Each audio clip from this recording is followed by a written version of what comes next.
Welcome back everyone to the latest in our series of ship guides for the flyable ships of the Star Citizen universe. I'm DarkHour717 and today we're going to be covering a vessel that actually has two different variants that are very similar but still unique to themselves. I'm talking about the Misc Starfarer and Starfarer Gemini. Before we get started though, don't forget to hit that like and subscribe button. Help me out with the YouTube algorithm as it helps get the videos out to more people as we push closer to reaching the 5,000 subscriber mark. And thank you to everyone that has subscribed, I do really appreciate it. Stick around though till the end of the video to see how you can get entered in to win a Logitech X52 HOTAS in the month of April. Musashi Industrial and Starflight Concern is the manufacturer of the Starfarer. This ship, as mentioned, does come in two different variants. There's the standard Starfarer for industrial and civilian use, and then the Starfarer Gemini for military utilization. The two vessels appear almost identical. The real difference is what's packed into each of them. The Misc Starfarer is the one and only heavy refueling vehicle in the Star Citizen universe though. But eventually we will have the smaller Aegis Vulcan. The Starfarer will be the main workhorse for refueling both in civilian part of the verse as well as the military side. The Starfarer itself is an older design ship that has been flyable for quite some time in Star Citizen, and now with recent additions, its potential is finally going to be coming around. Though the Stanton system does not necessarily require the ability to have a mobile field platform, the introduction of Pyro and other systems is really going to bring this massive ship to the forefront as hospitable stops and landing zones will become few and far between. Both the Misc Starfarer and Gemini are available at New Deal in Lorville. In-game, it's going to be 6,651,500 AUEC for the standard Starfarer, and the Gemini is going to be 6,191,500 AUEC. Both variants are available for pledge at specific events such as Invictus and IAE. The Starfarer is a pledge cost of $300 US and the Gemini is a pledge cost of $340 US. The Starfarer is also available in a number of game packs as well. Its main purpose is the heavy refueling ship of the verse. Its career is really centered around the civilian side with the standard Starfarer and military side with the Gemini. It's a size 5 vessel and has a minimum crew of 1 and a max crew of up to 6. The Starfarer also has a cargo capacity of 291 SCU, though listed as having a loss of cargo space on the Gemini for the armor and added weapons. Currently right now it's listed at the same amount. The inventory capacity for personal inventory is 8 SCU. Its overall length is 102 meters, width of 48.5 meters, and a height of 24.5 meters. Its top speed for the Starfarer is 85 meters per second, and the Gemini is 88 meters per second. Afterburner speed is going to be 888 meters per second for either one. The Gemini actually edges it out by 1 meter per second difference, but for the most part, they're pretty equal. The hydrogen fuel capacity is going to be 6,537,000 liters, and the quantum fuel capacity is going to be 11,000 liters, and that's for the ship itself. This does not account for the amount of fuel held in the fuel pods themselves, though. With the Starfarer's role and functions, it is set up to be able to properly support a number of vessels in a fleet at once. With the capability to refuel everything in-game from a Misc Razor to the Origin 890 Jump, as well as all the future ships that come, this truly is a must-have as part of an organized fleet or group of exploration vehicles.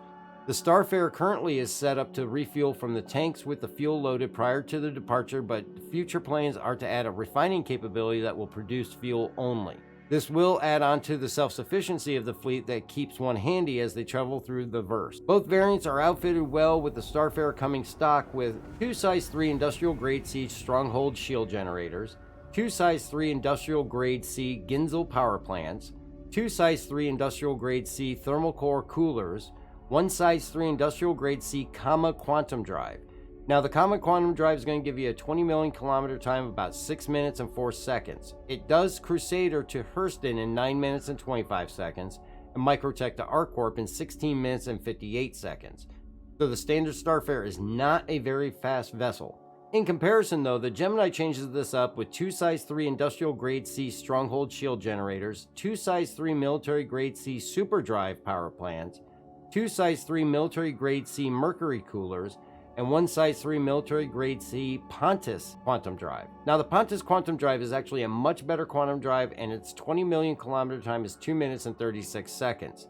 Crusader to Hurston is only going to run you 3 minutes and 40 seconds, and Microtech to ArcCorp is going to run you 6 minutes and 3 seconds. So as you can see, the Gemini definitely stock has a better loadout for speed.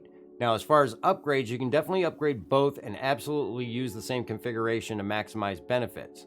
What I actually recommend is going with 2 size 3 military grade A FR86 shield generators, 2 size 3 industrial grade A Durango power plants, 2 size 3 industrial grade A Chillmax coolers, and then that 1 size 3 military grade C Pontus quantum drive really is the best one out of all of them. These components will definitely increase the functionality of the Starfarer as well as its defensive capabilities, as the danger with refueling is going to be the possibility of a pirate or outlaw attack.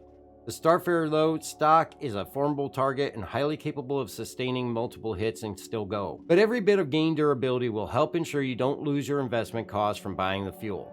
Both the civilian Starfarer as well as the Gemini are well equipped for self-defense, and both come with an assortment of onboard armament to defend itself. The Gemini, though, is a little better suited due to its military nature. Stock, the Starfarer comes equipped with 2 size 2 dual M6A laser cannons, which are pilot controlled, 1 size 4 dual CF447 Rhino laser repeater manned turret that's on the top, and then 2 size 3 dual CF337 Panther laser repeaters that are the manned turrets on the rear. While this makes the Starfarer well equipped, the Gemini definitely improves upon this for its military role by replacing the top turret with dual size 5 CF557 Galderine laser repeaters, as well as adding 9 size 3 Arrestor 3 cross-section missiles to the nose of the ship. While these loadouts do offer great protection to the ship, the one weak point that both variants have is the belly of the ship, where there is no firepower to ward off attack. If approached from below, the Starfarer will be vulnerable, as its only defense on the underneath of the ship are the 2 dual rear turrets that can point straight down. Now, the Gemini does somewhat address this, as the military variant is equipped with reinforced armor and increased shielding in exchange for some maneuverability and a small amount of cargo space, but as I mentioned before, they are both still listed with the same amount of cargo space by Urkel. Now, the interior of the Starfarer is vast and is literally a maze of walkways, staircases, and ladders and crawl spaces. One could easily get turned around and lost on the ship, and when entering, you have to walk between the massive fuel pods, where you're going to find the entry ramp. As you enter in through the large cargo bay, you find a space large enough for a massive amount of ground vehicles. Now, this is limited due to the door height to anything Cyclone size or smaller. It has, though, been possible to squeeze even an M50, a Razor, or even a Merlin inside this area, making it very versatile in its functionality.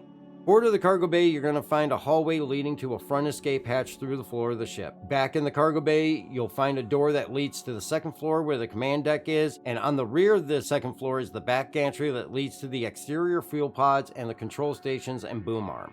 This area does maintain gravity and O2 while in flight, which is very convenient. Moving forward from there, you're going to find the hallway leading to the cockpit, which is lined with escape pods. Entering into the cockpit, though, you find a classically designed area with the refueling station to the left and scanning station to the right. The pilot and co-pilot seats are just forward of a traditional captain's chair, which overlooks all operations. The windscreen does have the typical Misc mail slot opening, which is very limited in its field of view and can at times hamper the maneuvering of the ship due to such a small area of sight. Proceeding out, you'll find to the right a staircase leading to the upper decks, first of which is the engineering deck where the ship's heart is.